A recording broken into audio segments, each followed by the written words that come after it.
that a team has ever repeated in back-to-back playoff runs, or has there ever been a team that's played all four teams in consecutive years?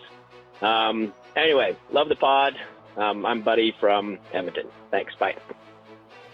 I assume, Kyle, that you looked this up, but I can't think of a situation where a team played the same four back-to-back off the top of my head. No, and that's because it has never happened. Never. And there have only been three. Okay. Two times? Well, there have been two other instances different from Edmonton last year and this year where a team has played three of the same four opponents in back-to-back playoffs. I'm wondering if it was one of those times with where the playoffs were in the division, like when Philadelphia and Edmonton played in Stanley Cup's finals and Edmonton would be playing Winnipeg and Calgary all those years. Was it something like that? You're very warm. Think earlier than when it was the Flyers emerging from that side of the league to meet Edmonton. So Islanders and Oilers? Yes. Ah. Correct. Same 2 years, 83 and 84. Edmonton played Winnipeg, Calgary, and then the Islanders. The Islanders, Washington, the Rangers, and Edmonton in the final. Those are the only times. Wow. And it's never been four. I figured it had to be something like that. Glad I was close. Yeah, you were right on it.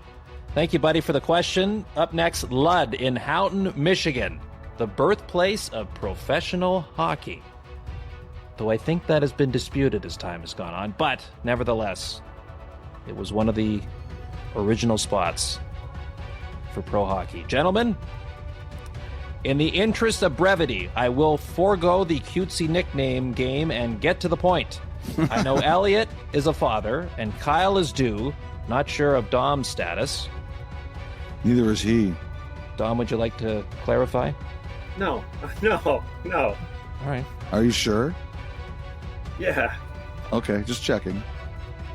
But as fathers, you surely understand the need to not embarrass a guy in front of his child. Well, on a recent pod, you took a question from my daughter, Lena from Eau Claire, her very first submission, and a very good question, I might add. However, you have ignored all of my previous submissions, making me look like a hockey loser. Oh, I'm sorry about that. This treatment only fortifies the image created by my being a lifelong Sabres fan and a very late-blooming hockey player that cannot skate, and I'm therefore relegated to goalie and not a good one.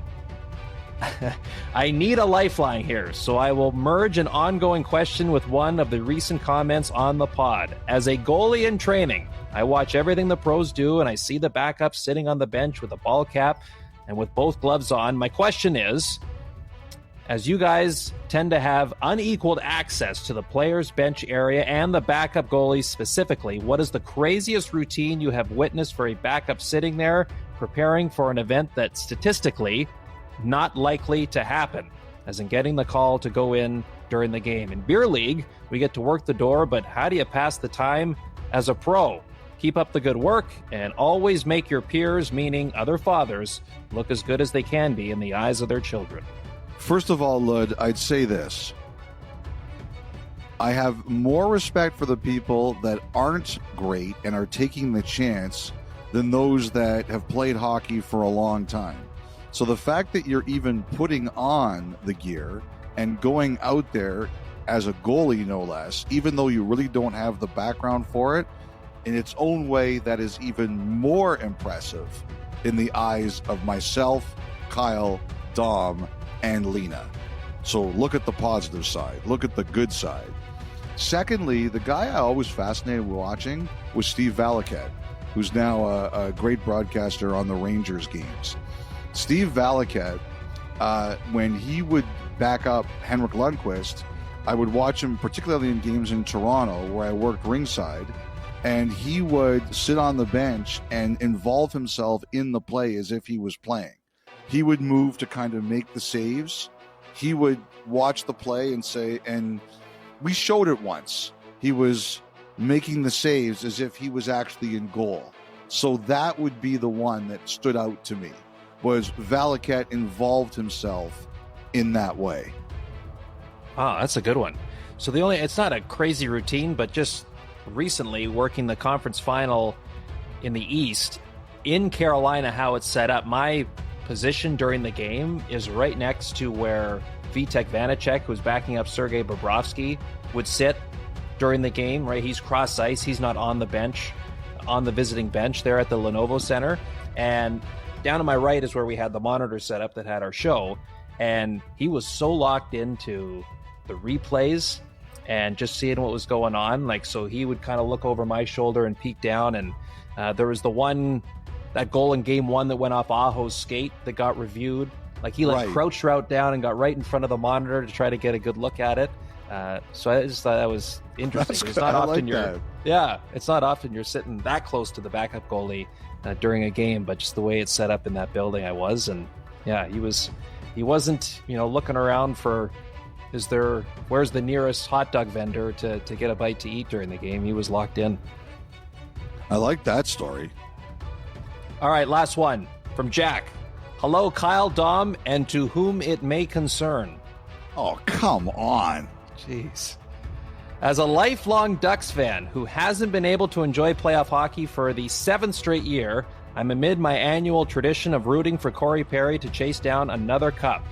Perry was a peach fuzz-faced 22-year-old when he helped the Ducks bring home California's first Stanley Cup and is still searching for his second 18 years later. My question is, what's the longest gap a player had between winning the cup? If the Oilers win it all this year, I'd have to imagine Perry's 18-year gap is up there, if not the longest. Keep up the great work, boys, and if Perry gets his second cup, my nipples will be erect.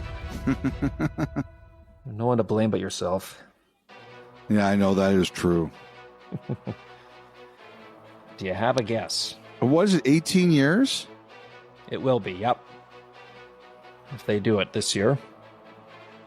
Oh, you know who it has to be? It has to be Mark Recchi. No. Ugh. Because remember 06 in Carolina. Right. But before that, don't forget he won with Pittsburgh. Yep. The early 90s. 15 years. Is So there a it's not longer one that 15. you know of? Oh. The current record is 16.